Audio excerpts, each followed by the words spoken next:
ফেব্রুয়ারিতে যদি নির্বাচন না হয়, সেটা যদি পিছিয়েও যায়, তারপরও গণভোটটা আগে দিয়ে দিতে হবে। মানে নির্বাচনের চাইতে গণভোট বেশি গুরুত্বপূর্ণ। বাঁশের চেয়ে কঞ্চি বড়, সূর্যের চেয়ে বালি গরম। জনাব তাহের জামায়াতে ইসলামীর নায়েবে আমির এই ধরনের একটা মন্তব্য করেছেন।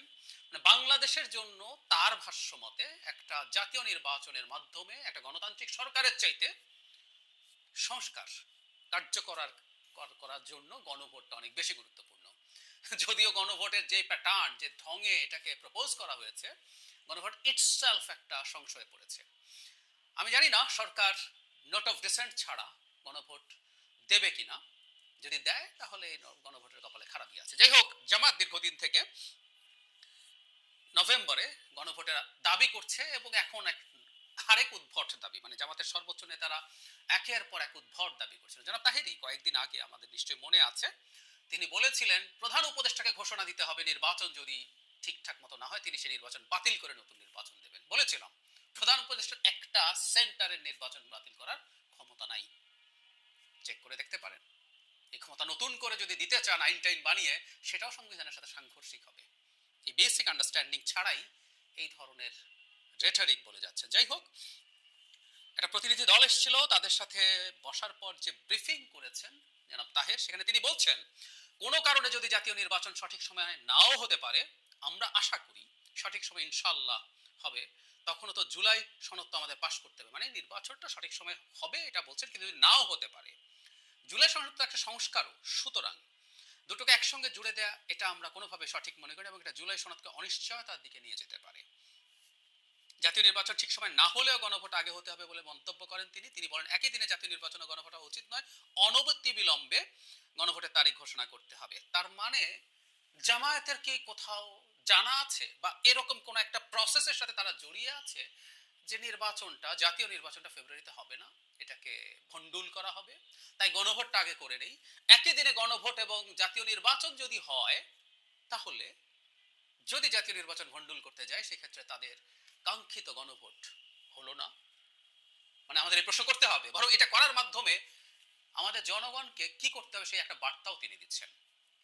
গণভোট নিয়ে জামাতের অবস্থান কেন এই রকম, সেটা নিয়ে আমার একটা টেক আছে। আমি অনেকবার বলেছি, লোয়ার হাউসে পিআর করে কয়েক মাস জামাত চেঁচিয়েছে, মাঠে কথা বলেছে, টকশোতেও আমরা প্রচুর ডিবেট করেছি, জেলা উপজেলায় মিছিল বিক্ষোভ করেছে, কিন্তু রেজাল্ট ইজ জিরো।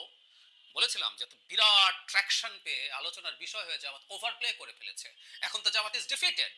পেরেছে কি লোয়ার হাউসে আনতে? কাকুতি মিনতি করেছিলেন একবার যে না, অন্তত এই নির্বাচনটা হোক, পরে না হলেও চলবে। লাভ হয়নি। সুতরাং এই ডিফিটেড জামাতকে একটা জয় নিয়ে যেতে হবে, কারণ তারা তো এখন বিরাট রাজনৈতিক দল, তারা নির্বাচন জিতে যেতে পারে বলে তাদের এক ধরনের পারসেপশন তারা দেখানোর চেষ্টা করেন। সেই ক্ষেত্রে বিজয়টা হচ্ছে গণভোট হতে হচ্ছে এবং সেটা নভেম্বরে হতে হচ্ছে। এবং আরেকটা বিজয় বলা যেতে পারে, এই বিজয় কতটুকু বিএনপি মেনে নেবে আমি সন্দিহান, সেটা হচ্ছে গণভোটের নোট অফ ডিসেন্ট সরিয়ে দিতে হবে। সেটাও সুপারিশে অন্তত সেটা হয়েছে, সরকার এখনো ঘোষণা দেয়নি গণভোটে সেটা কিভাবে যেতে পারে।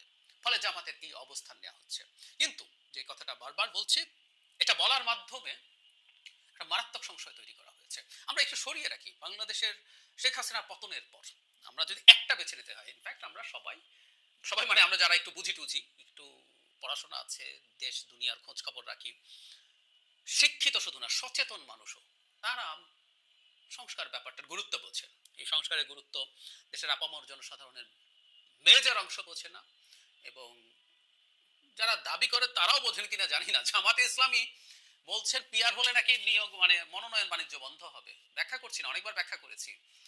মনোনয়ন বাণিজ্য এখন যা আছে তার কয়েক গুণ হবে। আমি জামাতের লোকজনকে সামনে বসে চ্যালেঞ্জ করে দেখেছি, তারা এটা জবাব দিতে পারেনি। তো ওনারাও বোঝেন কিনা আমি আসলে সেটাই সন্দিহান। একটা আওয়াজ দিতে হয়, তাই আওয়াজ দিচ্ছেন। যাই হোক, সংস্কার এবং নির্বাচন দুটোই একটা শ্রেণী চেয়েছে, বিশেষ করে যাদের সোশ্যাল ক্যাপিটাল আছে, সিভিল সোসাইটি চেয়েছে, এডুকেটেড কনসাস সিটিজেনরা চেয়েছে, এটা ফ্যাক্ট। কিন্তু আমাদেরকে যদি বেছে নিতে হয় একটা, আমি বলছি না বেছে নিতে হবে, কিন্তু আমি যদি একটা বেছে নিতে হয় যে বাংলাদেশে সংস্কার ছাড়া একটা নির্বাচন হবে, আমাদের যেভাবে নির্বাচন হতো তার মাধ্যমে একটা গণতান্ত্রিক সরকার গঠিত হবে, এটা একটা অপশন। আরেকটা হচ্ছে সংস্কার হবে কিন্তু নির্বাচন আনসার্টেন হয়ে যাবে, সংস্কারে গণভোট পাস হয়ে যাবে, তারপর নির্বাচন আনসার্টেন হয়ে যাবে। কোনটা মানুষ নেবে? মানে কেউ যদি মনে করে আগে সংস্কারের এটা করতে হবে, এটার মধ্যে মতলববাজি আছে। একটা স্টেটের মানে গণতান্ত্রিক ব্যবস্থার প্রধানতম কথাটা হচ্ছে একটা গ্রহণযোগ্য অংশগ্রহণমূলক নির্বাচন।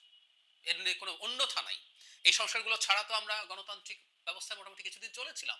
এমনকি দীর্ঘদিন গণতান্ত্রিক ব্যবস্থায় চলছে ভারতেও আমাদের প্রস্তাবিত অনেক সংস্কার ভারতের কনস্টিটিউশন বা আইনের মধ্যে নাই। ওরা কি চলতে পারছে না? অন্য আলাপ, আরেকদিন করব, সবসময় করি, আবারও করব। সংস্কার করে ফেললে বিরাট গণতান্ত্রিক দেশ হয়ে যায়, এটা যারা মনে করেন, এটা রোল প্লে করে ফর শিওর, এটা করতেও হবে, ঠিক আছে, কিন্তু এটা করে ফেললে সব কাজ শেষ, গণতন্ত্র নিশ্ছিদ্র হয়ে গেল, এটা যারা মনে করেন তাদের খুব কম ধারণা আছে কিভাবে ডেমোক্রেটিক সিস্টেম বা প্রসেস কাজ করে। যাই হোক, প্রধান কাজ হচ্ছে আসলে একটা নির্বাচন হওয়া, একটা বেছে নিতে হলে, কিন্তু সেটা করছেন না। সংস্কার হলো, নির্বাচন পিছিয়ে দিলাম, এরপর এই সরকারে খেয়ে আসলো, ডক্টর ইউনূস থাকলেন না, আরেকটা সরকার হলো, আরেকটা অন্তর্বর্তী সরকার দাঁড়ালো, সেটার কোনো সীমা পরিসীমা নেই, আরেকটা ১/১১ ঘটলো, বা সরাসরি মিলিটারি ইন্টারভেনশন হলো, একটা গৃহযুদ্ধ শুরু হয়ে গেল, আমরা তখন সংস্কার ধুয়ে পানি খাবো।